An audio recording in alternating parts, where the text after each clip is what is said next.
พายุซัดฝั่งเกิดขึ้นจากแรงลมของพายุหมุนเขตร้อนมีความเร็วลมมากกว่า100กิโลเมตรต่อชั่วโมง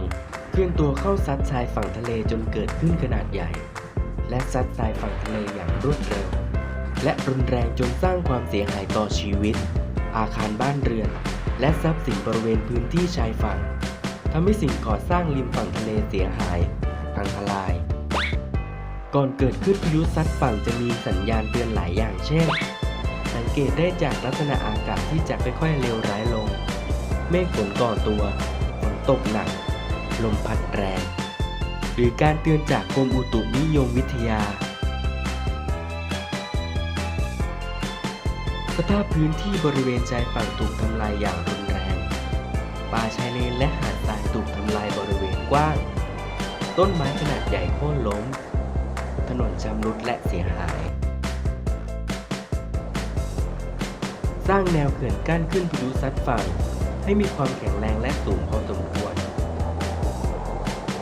ติดตามข่าวสารเตือนภัยพายุหมุนเขตร้อนและเตือนภัยคลื่นพายุซัดฝั่งให้คำแนะนำความรู้เกี่ยวกับพายุหมุนเขตร้อนและคลื่นพายุซัดฝั่งเคลื่อนย้ายทรัพย์สินไปอยู่ที่ห่างจากฝั่งทะเลพอสมควรเพิ่มมาตรการความปลอดภัยให้มากขึ้นในช่วงฤดูกาล